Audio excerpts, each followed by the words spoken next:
tonight I'm welcoming Freddie Rae back at My Table. This is our third event here at My Table together. We're going to welcome a fresh new batch of 12 people to enjoy some food and wine. Freddie is going to talk all things expertise about wine, and in the case of this evening it's Italian wine, and I'm going to serve I think some pretty delicious food to go along with Freddie's picks this evening. So tonight we're going to be serving a variety of different regional foods. Ahead of time, Freddie gives me the wines that he's planning on serving, and then I select some foods that I think would go well. So we have everything from a Venetian coccoli, arancini with arrabbiata sauce. We have a fried anchovy and caper salad. We've got a brodetto from Le Marche. Of course, we have to do a fresh pasta, and we're going to do that with some truffles. And then for this time, we're also going to do a sweet wine, so I've made some cantuccini for that. What I do with my experiences is basically put forward a selection of wines that I curate, and they all have a position in terms of the discussion of the night. They're kind of like stepping stones to the final chapter. It's an elevation of taste, it's an exploration of tastes. All right, everybody, your pairing for this course is a Venetian coccoli. So this is a fritelli from the Veneto region, and it is essentially a light, savory donut that's got Asiago from the Veneto and fresh sage from my garden. As Freddie mentioned, little fried bits go really, really well with crisp bubbles. So this is going to be a little bit salty, a little bit rich with the fat, and that Prosecco is going to cut through this beautifully.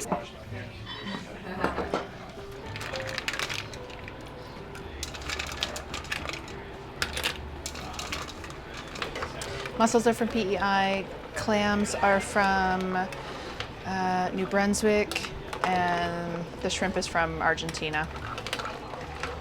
Thing between me and Enid, she brings so much from her corner. I like to think a lot from mine, and it's really based on taste. Things go together for a reason, and they elevate one another for a reason. And tonight is not about taking that magic away, but it's also about kind of showing it to people and getting them kind of to understand what makes a better tasting, so that they can go away and enjoy wine and food even more. This is something that me and Enid do totally collaboratively. We take flavors, a selection, a broad spectrum of flavors in both food and wine, and pair them together to create flavors that you actually didn't know existed. You're about to find out. This is my earthy one. My volcanic wine. I think for some people, it's just the idea of wine and food together is just, there's a symbiosis there. I mean, lots of different beverages can go with lots of different foods, but I think it's more of like a cultural reaction, or like there's a little bit of osmosis happening. The food is better because of the wine, and the wine is made better because of the food. And you've got a group of 12 people around the table. They may not all have the same tastes, and we might be introducing them to something new, and they might have a better appreciation for a particular menu item because of the wine, and vice versa. People love so many different aspects of what we're doing. There's an educational aspect, obviously there's a fun aspect. Who doesn't love tasting great wines and great food? New people who've been introduced to Enid through me have absolutely loved Enid's cooking, and vice versa. I've met so many people through Enid.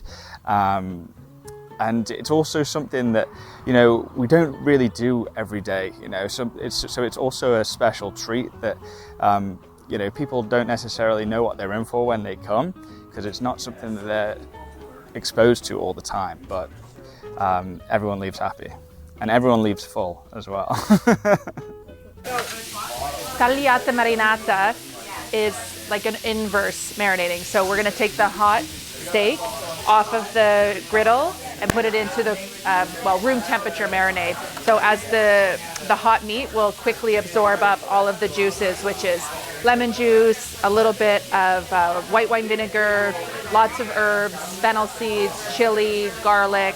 So it'll just sort of soak all that up as we allow the meat to rest before we slice it. I love the collaboration. I love having somebody else there with me to kind of share in the knowledge and invite people in. But as I've said before, I just love inviting people around the table. And in a group like this, they all bought tickets separately, so many of them may not know each other.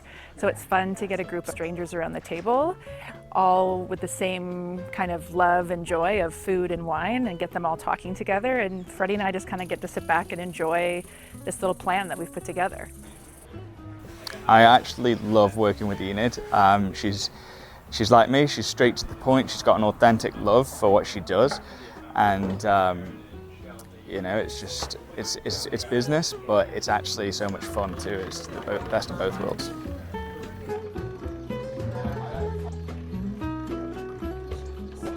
Yeah, The texture's amazing. it's nice and silky. It's so silky. Like that. There you go. Trust me, they were all this late. I promise you.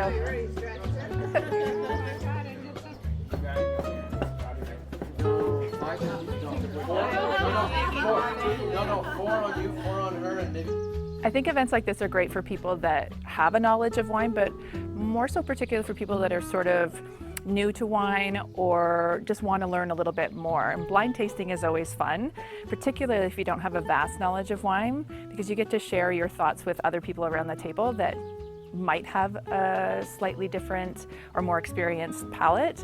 So I think it's a great mix of people who have a vast experience with tasting wines and can pinpoint them right away, to people who are just sort of dipping a toe into wine and want to learn more. And Freddie's a great person to learn from. In the Nebbiolo region and the Alba region, it's all valleys down there and hills, so the fog comes into the valleys over the vines, and that's why it's referred to as Nebbiolo, is the fog has to caress the vines in order for it to be Nebbiolo. My passion for wine came from basically the restaurant floor in Manchester.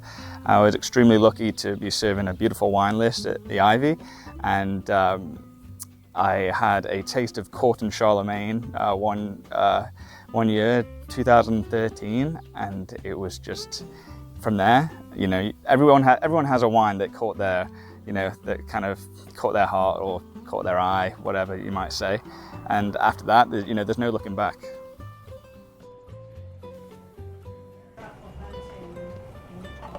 Truffle down the alley, and we found that truffle. So you've got your fresh made pasta with some black truffle from Umbria. These are from a friend of mine. These are his winter truffle harvest. I'd say have an open mind. There you go. Enjoy, everybody. You know, as humans, we love repetition, you know. So sometimes things can kind of scare you off and you think, oh, what's this kind of weird thing? But when we really start to sit, taste, you know, most people eat and drink for the basic needs, and one of my kind of philosophies is that taste is more of a luxury than any of the five senses in a way. You know, if you sit and you actually taste something and it's beautiful, it's kind of like having a great eye for a piece of art, you know.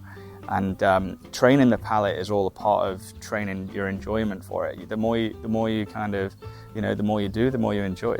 People didn't necessarily know what to expect, and I always love when people are leaving an event and the first thing they say is, this was way better than we could have possibly thought.